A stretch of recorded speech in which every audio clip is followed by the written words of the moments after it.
नमस्कार दोस्तों, मैं सचिन सिंह राजपूत आपका इस वीडियो में स्वागत करता हूं।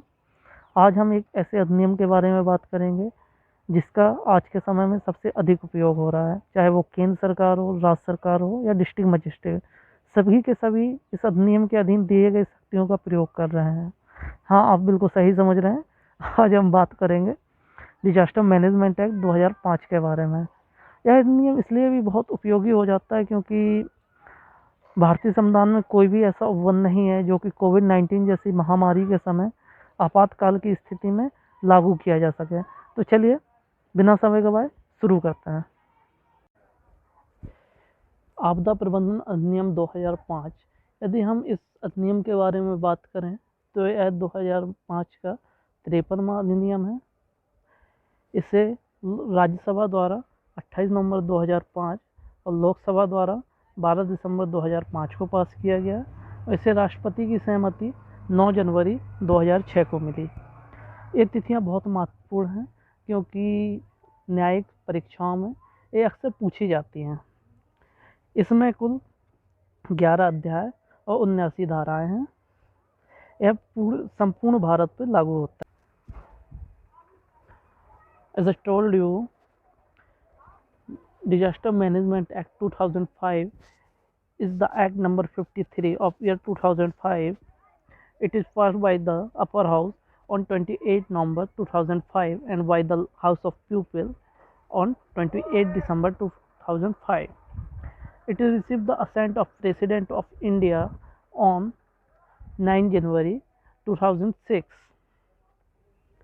This act has 11 chapters and 79.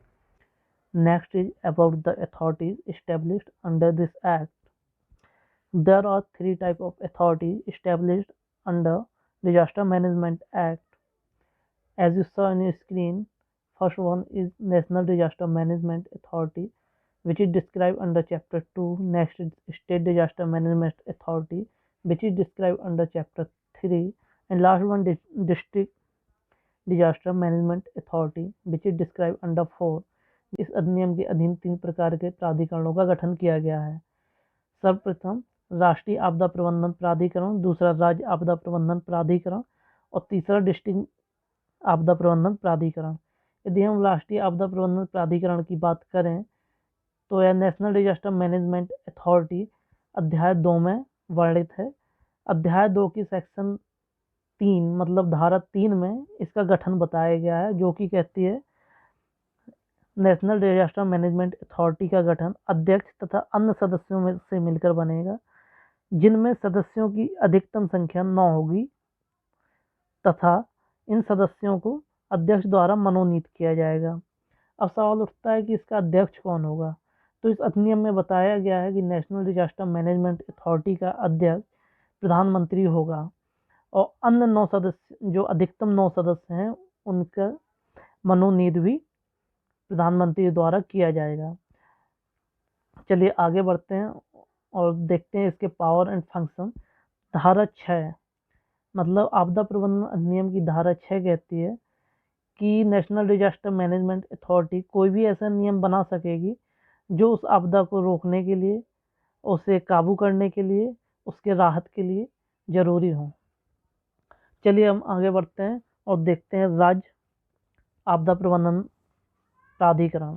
यदि हम स्टेट डिजास्टर मैनेजमेंट अथॉरिटी की बात करें तो अध्याय 3 में वर्णित है।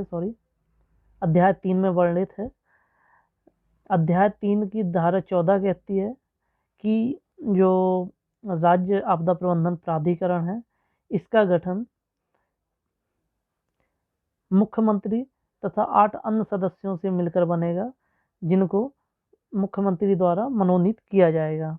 और इसके यदि पावर और फंक्शन की बात करते हैं, इसके शक्तियों की और कार्यों की बात करते हैं, तो इसके कार्य वही होंगे जैसे कि नेशनल डिजास्टर मैनेजमेंट अथॉरिटी के, बशर्ते नेशनल डिजास्टर मैनेजमेंट अथॉरिटी पूरे भारत में काम करेगी, अधिकार क्षेत्र पूरे भारत में होगा, जबकि राज्य आपदा प्रबंधन प्राधिकरण का जो अधिकार क्षेत्र है वह राज्य में ही सीमित होगा।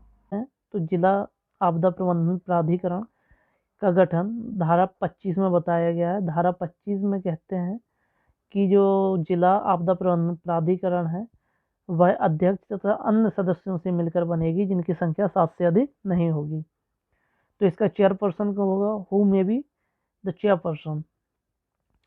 डिस्ट्रिक्ट मजिस्ट्रेट, डिप्टी कमिश्नर इसके अध्यक्ष। आगे बात करते हैं।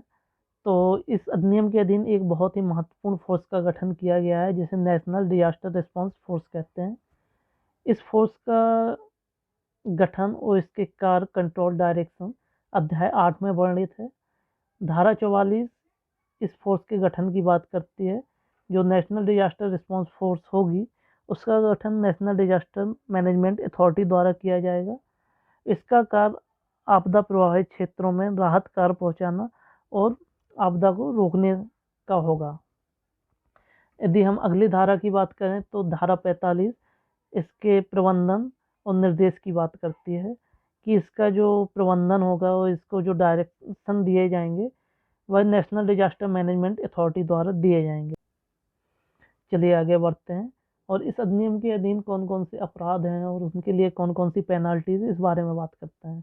तो आपदा प्रबंधन अधिनियम का अध्याय 10 ऑफेंसेस एंड पेनाल्टीज के बारे में बात करता है। जो धारा 51 है वो किसी के कार्य में बाधा डालने से संबंधित है।